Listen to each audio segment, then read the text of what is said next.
गोंडा में हर वर्ष की तरह इस वर्ष भी भाजपा नेता ब्रजभूषण शरण सिंह ने प्रतिभा सम्मान समारोह का आयोजन किया। पूरे जिले के मेधावी छात्र छात्राओं को सम्मानित और प्रोत्साहित करने के क्रम में आज बेलसर ब्लॉक के होनहार छात्र छात्राओं को पूर्व सांसद ब्रजभूषण शरण सिंह ने सम्मानित किया। सम्मान समारोह के दौरान जहां ब्रजभूषण ने हाई स्कूल और इंटरमीडिएट के छात्र छात्राओं को सम्मानित किया और उनका हौसला बढ़ाया, वहीं मंच से बीजेपी नेता ब्रजभूषण शरण सिंह ने तुझे सूरज कहूं या चंदा गाना गाया। इसके बाद पत्रकारों से बातचीत में राज ठाकरे और उद्धव ठाकरे पर ब्रजभूषण सिंह ने पलटवार किया और नसीहत भी दे डाली। ब्रजभूषण सिंह ने कहा कि राज ठाकरे अपनी पहचान के लिए संघर्ष कर रहे हैं, भाषा जोड़ने का काम करती है और पुल का काम करती है और उत्तर भारतीयों का संबंध उनकी इस हरकत से खत्म नहीं होगा। राज ठाकरे को इतिहास पढ़ना चाहिए। छत्रपति शिवाजी को कैद से छुड़ाने का काम आगरा के व्यापारियों ने किया था और संभाजी को एक ब्राह्मण ने कैद से छुड़ाया था। मथुरा का ब्राह्मण समाज संभाजी को वाराणसी ले गया और फिर महाराष्ट्र ले जाया गया। ब्रजभूषण ने नसीहत दी कि राज ठाकरे को इतिहास पढ़ने की जरूरत है। ब्रजभूषण ने टिप्पणी की और कहा कि राज ठाकरे में हल्की राजनीति और छिछोरापन है। राज ठाकरे को भगवान सुबुद्धि दे और वो तो सिर्फ एक आम आदमी को भी झेल नहीं पाएंगे। वहीं मंच पर गाने को लेकर ब्रजभूषण बोले कि आज बड़े बड़े लोग आत्महत्या कर रहे हैं, सफल लोग जीवन से उबरकर आत्महत्या कर रहे हैं, IAS IPS सुसाइड कर रहे हैं। ऐसे लोगों को जीवन संतुलित रखना चाहिए और संगीत सुनना चाहिए। वहीं छांगुर बाबा और धर्मांतरण मामले पर पूर्व सांसद ब्रजभूषण बोले कि धर्मांतरण मामले पर सरकार काम कर रही है, किसी को भी इसकी जानकारी नहीं थी, तब यह फला फूला। अब सरकार और पुलिस अपने तरीके से काम कर रही है। इसके अलावा बिहार में वोटर लिस्ट विवाद पर पलटवार करते हुए कहा कि राहुल गांधी और तेजस्वी यादव ये लोग खुद को राजा समझ रहे हैं। कुछ राजकुमार छोटे लोगों को अपने साथ खड़े नहीं होने देना चाहते। राजनीति कोई करे लेकिन बगल में खड़े होने की हैसियत नहीं है। ब्रजभूषण ने कहा कि वोटर लिस्ट का काम हर बार होता है, इस बार भी मतदाता सूची का काम चल रहा है। वहीं धीरेन्द्र शास्त्री को लेकर ब्रजभूषण ने कहा कि वे अभी नए हैं, युवा हैं, कंट्रोल में नहीं रहते हैं। जिले के छात्र छात्राओं को सम्मानित करने का यह कार्य सभी ब्लॉकों में चलेगा। मतदाता परीक्षण को लेकर के पूर्णिमा है, आपने अभी कहा कि हमारे गुरु हैं, हाँ, और उनको समझ के इस पे क्या देखिए ये है आइए इधर आइए, ये है देखिए, मैं बोलता हूँ कि रिक्शावान भी गुरु हो सकता है, कोई भी गुरु हो सकता है। मैं इंटर पास किया, चौरी चौरा में इंटर पास किया।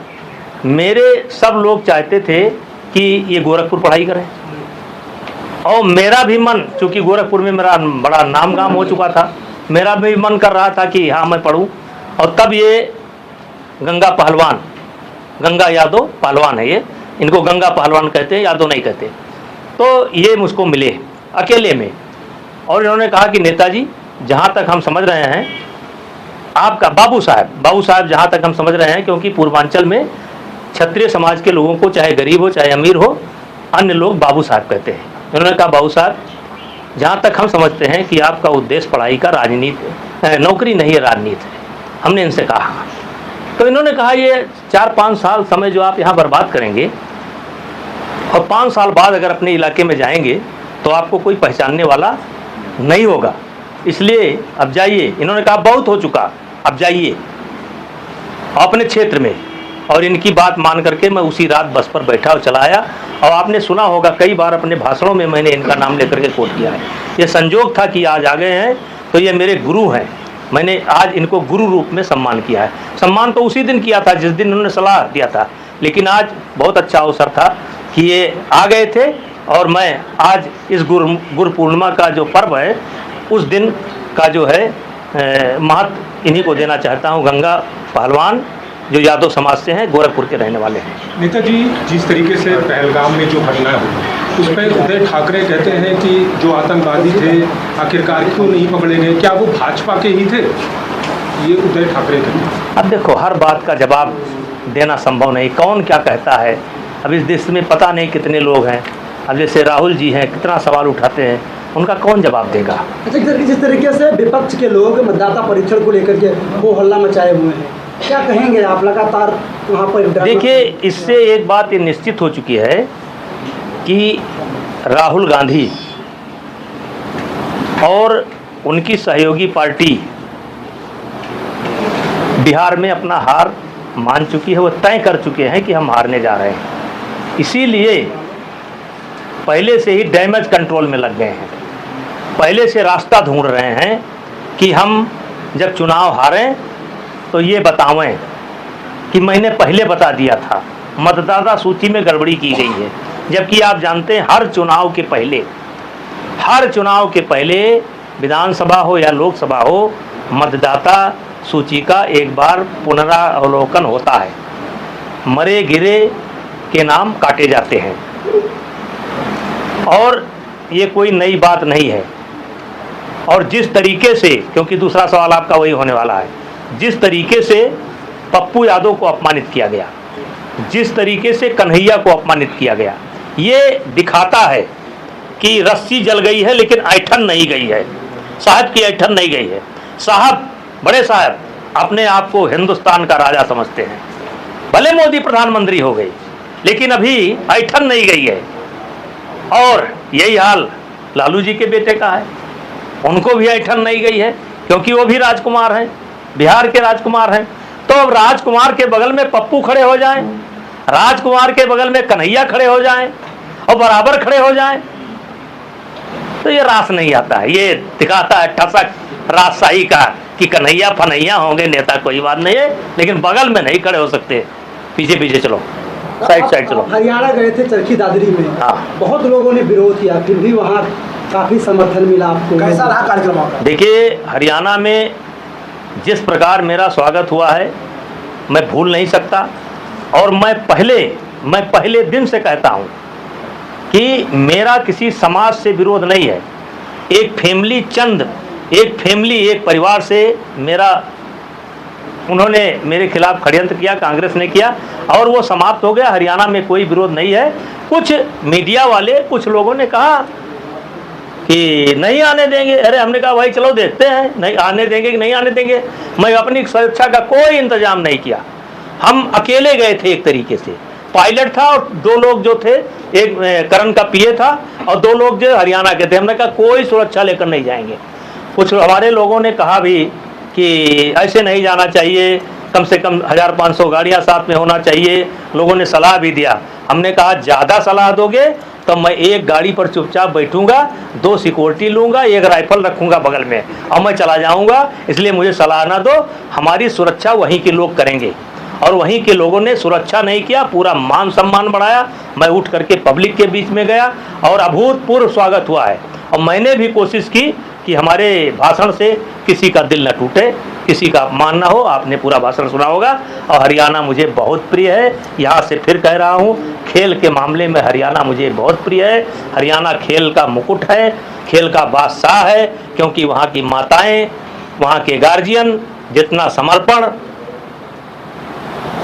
अपने बच्चों के प्रति करते हैं, उतना देश में किसी कोने पर के लोग नहीं करते हैं।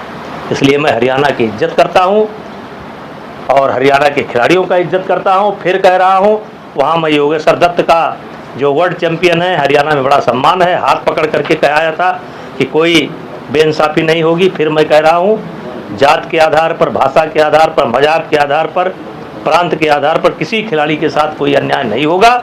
और हरियाणा के लोगों को मैं यहाँ से प्रणाम करता हूँ। हरियाणा का भी हमारा पुराना संबंध है। और हाँ जी, अभी आपने मन से कहा कि कथा के बारे में कुछ कहा। हाँ, उसके बारे में जी जरूर।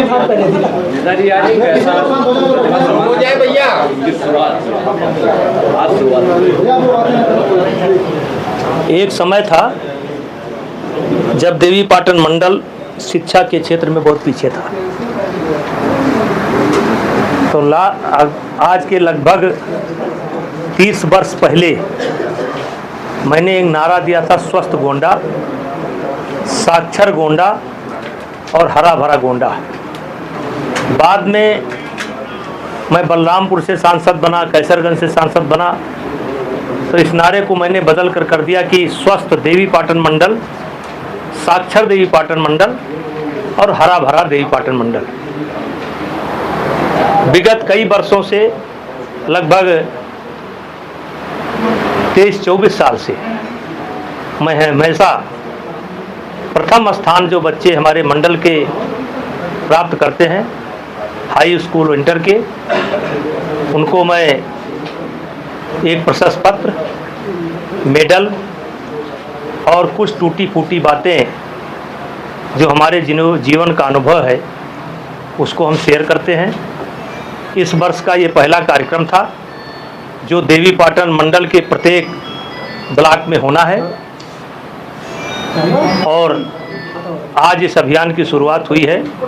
लगभग 3 महीने लगेंगे इस अभियान को पूरा करने में और उसी का आज ये पहला कार्यक्रम स्वर्गीय जगदम्बा शरण सिंह जो मेरे पिताजी थे उन्हीं के नाम से विद्यालय है, उसमें आज बेलसर ब्लॉक के बच्चों का कार्यक्रम हुआ जिसमें हमको अनुमान है कि 3-4 हज़ार बच्चे सम्मिलित हुए। बड़ी संख्या में गार्जियन सम्मिलित हुए, बड़ी संख्या में सामाजिक कार्यकर्ता और पार्टी का कार्यकर्ता भी शामिल हुए और ये कार्यक्रम अगले 28 तारीख को परसपुर ब्लॉक में होगा और ये मेरे जीवन का एक संकल्प है। मैंने किया है कि जब तक मेरा बल चलेगा मैं इस प्रकार के कार्यक्रमों को करता रहूँगा। इसमें कोई मैं राजनीतिक बात नहीं करता, कोई जाति और मजहब और पंथ नहीं है इसमें। और आज उसी का ये शुरुआती कार्यक्रम था गुरु पूर्णिमा के दिन। नेताजी तरीके से राज ठाकरे पहले अब उनके ठाकरे में उद्धव ठाकरे समर्थन में आ गए हैं, किस तरीके से आप देख रहे हैं? उत्तर भारतीयों का अपमान कर रहे हैं, उद्धव ठाकरे भी समर्थन कर रहे हैं, भाषा विवाद शुरू हो गया है बम्बई में। देखिए, राज ठाकरे अपने पहचान के लिए संघर्ष कर रहे हैं। भाषा जोड़ने का काम करती है, तोड़ने का काम नहीं करती है। भाषा एक तरीके से पुल का काम करती है, लोगों को जोड़ने का काम करती है, ये तोड़ने का काम नहीं करती है। मैं अपने देवीपाटन मंडल की मीडिया के माध्यम से राज ठाकरे को बताना चाहता हूं कि महाराष्ट्र का और उत्तर प्रदेश का या उत्तर भारतीयों का जो संबंध है वो आपके इस हरकत से टूटने वाला नहीं है। आपको पढ़ना चाहिए, आप शायद पढ़ते लिखते नहीं हैं। छत्रपति शिवाजी महाराज को जब औरंगजेब ने बंदी बनाया था तो उनको कैद से छुड़ाने का काम आगरा के हमारे व्यापारियों ने किया था, यानी कि घड़ा बनाने वालों ने किया था। फिर छत्रपति शिवाजी महाराज तो किसी तरीके से निकल गए थे, लेकिन संभाजी को नहीं ले जा पाए थे और संभाजी को मथुरा में एक ब्राह्मण परिवार में रखा गया था। और यहाँ तक कि विरोधियों को शक न हो, संभाजी के जीते रहते छत्रपति शिवाजी महाराज ने उनका तिरही संस्कार भी कर दिया था, विरोधियों को भ्रम में डालने का। और बाद में हमारे मथुरा के ब्राह्मण समाज जिसमें अगुवाई कर रहा था साधु संत, उनको लेकर के बनारस जाते हैं और बनारस से एक साधुओं की टोली निकलती है, वो लेकर के उनको महाराष्ट्र सुरक्षित पहुंचाने का काम करती है। तो इस अवसर पर मैं यही कहना चाहता हूं राज ठाकरे साहब से कि थोड़ा पढ़ा करो। आज जिस बात को तुम गर्व करते हो उस गर्व के इतिहास में उत्तर भारतीयों का पसीना लगा है, खून लगा है। और आज आप बहुत हल्की राजनीति कर रहे हो, हल्की राजनीति, छिछोरापन जिसको कहते हैं, बहुत हल्की राजनीति कि आप फिर सन 1922 में मैंने यही कहा था जब इनका अयोध्या आने का प्रोग्राम था कि भाई आओ अयोध्या, क्योंकि कहीं ना कहीं देखा जाएगा तो आप भी अयोध्या से जुड़े होंगे, राम से जुड़े हैं, लेकिन जो पिटाई करने का कार्यक्रम तुम्हारा समय समय पर चलता है उसके लिए खेद व्यक्त करो। 2022 मैंने बोला 2022 में, और मैंने कहा था मैं नहीं घुसने दूंगा। आप नहीं आए, कोई बात नहीं, लेकिन फिर आकर के जो है फिर अपना रंग इन्होंने 2025 के अंत में दिखाया और मैं उनको कहता हूं कि उनको सद्बुद्धि आवे। उत्तर भारतीयों में बड़ा रोष है, और अगर कोई भला आदमी है आह्वान कर देगा तो राज ठाकरे साहब आप झेल नहीं पाओगे। उत्तर भारत के नौजवान इतने आक्रोश में हैं कि अगर किसी ने आह्वान कर दिया कि चलो आओ चले राज ठाकरे से भेंट करें, तो झेल नहीं पाओगे। इसलिए मैं बड़ी जिम्मेदारी के साथ बयान देता हूं कि राजनीति करो, लेकिन भाषा को, पंथ को, जात को, मजहब को आधार बना करके राजनीति मत करो। वो कह रहे हैं अपने लोगों से कि मारो पीटो, जो मराठी ना बोले हिंदी बोले उन्हें मारो पीटो, उनके लोग वहाँ गुंडाई शुरू कर दिए हैं। और उत्तर भारत का उद्देश्य क्या हो सकता है? देखिए, मैंने जो कहना था वो कह दिया। अच्छा, ये प्रतिभा सम्मान समारोह का कार्यक्रम उन्होंने पहले भी कवर किया है, इस बार आपने इसमें नया किया कि बच्चों को गाना भिजवाया। नहीं, देखिए, आपने सुनाया कि गमों से समझौता कर लो। देखिए, आज जब मैं देखता हूं कि IAS आत्महत्या कर रहा है, IPS आत्महत्या कर रहा है, जो सफल व्यक्ति हैं, अगर कोई गरीब आत्महत्या करे तो बात समझ में आती है कि गरीब था, वो भूख के कारण आत्महत्या कर लिया। जो IAS आत्महत्या कर रहे हैं, IPS आत्महत्या कर रहे हैं, जो है इंजीनियर आत्महत्या कर रहे हैं, तो उनको मैं एक गीत सुनाना चाहता हूँ, समझौता गमों से कर लो, जिंदगी में गम भी मिलते हैं। यानी इस गीत को अगर उन्होंने ठीक ढंग से सुना होता, या कोई इस गीत को सही ढंग से सुन लेगा, तो आत्महत्या नहीं करेगा। ये पुराने गीत जो है निर्गुण है। एक तरफ मंडल को आप महिमा मंडित करने के लिए जहाँ हरित गोंडा, स्वच्छ गोंडा, साक्षर गोंडा जैसा नारा दिया, उस पर बढ़ावा दिया, और आज के डेट में आप प्रतिभा सम्मान समारोह भी आयोजित करते हैं, लोगों को सम्मानित करते हैं। वहीं यहाँ पर एक व्यक्ति जो बलरामपुर उतरौला से है, वो धर्मांतरण जैसा काम करता है, और बड़े पैमाने पर जिस तरह से कार्रवाई हो रही है उसको लेकर कैसे देख रहे हैं? अब देखिए, वो किसी के संज्ञान में नहीं था। हम लोग भी इसी धरती पर रहने वाले हैं, आप भी इसी धरती रहने वाले हैं, वो किसी के संज्ञान में नहीं था। ये बात आई, कानून उस पर ज़बरदस्त कार्रवाई कर रहा है, उत्तर प्रदेश सरकार ज़बरदस्त कार्रवाई कर रहा है, और अब उसमें से मेरे जन्मदिन के अवसर पर कुछ ना कुछ कार्यक्रम होते रहते हैं। एक राष्ट्र कथा, अभी पूरा नाम फाइनल नहीं है, जिस दिन फाइनल होगा बता दूंगा, लेकिन उद्देश्य ये है कि राष्ट्र और सनातन और युवा, तीन लोगों को जोड़ करके कोई नामकरण किया जाएगा, और वो कथा नंदिनी नगर में होगी। मेरा उद्देश्य है कि और अन्य लोग आएँ, कोई दिक्कत नहीं है, आएंगे भी, कोई दिक्कत नहीं है, लेकिन 50,000 विद्यार्थी उस कथा को सुने। अच्छा, एक वीडियो वायरल है जिसमें वो कह रहे हैं रितेश्वर महाराज कि बृहस्पति शरण सिंह भारत की तस्वीर बदलेंगे, देश की तस्वीर बदलेंगे। मैंने आशीर्वाद दे दिया है, मुझे चिंता की जरूरत नहीं। जैसे जिन महाराज जी की मैंने बात की है, उन महाराज जी के बारे में यूट्यूब पर या जा करके आप देखो, वो पेमेंट पर कथा नहीं कहते हैं, वो कथा अपने मस्ती में कहते हैं, अपने मर्जी से कहते हैं। और एक दिन मैं उनकी कथा सुन रहा था, तो उसके बाद दूसरे दिन भी मैंने उनकी कथा सुना, तो मैंने उनसे आग्रह किया कि महाराज जी, मैं चाहता हूं कि आपकी कथा हमारे देवी पाटन मंडल और अयोध्या में हो जाए। तो उन्होंने सहमति दे दी, और मैंने उनको वचन दिया है कि कम से कम 50,000 यूथ आपकी कथा को सुनेगा। और चूँकि वो सनातन की बात करते हैं, राष्ट्र की बात करते हैं, यूथ की बात करते हैं, तो उनको भरोसा है कि उनकी कथा से राष्ट्र को लाभ मिलेगा। उन्होंने कहा कि आप भारत की तस्वीर बदलेंगे, आशीर्वाद दिया उन्होंने आपको। तब कथा हो जाए तो देखा जाता है बदलती है कि नहीं बदलती है। सांसद जी, आपने मन से 2 लाइन कहा कि चाह नहीं सुरबालों माला में बोता जाए। हाँ, पद के लिए कहा। हाँ, पद नहीं है, अगर लिखा है तो कौन नहीं देगा, और नहीं लिखा है तो कौन दे देगा। अगर मेरे भाग्य में लिखा है पद तो कौन नहीं देगा, और नहीं लिखा है तो कौन दे देगा।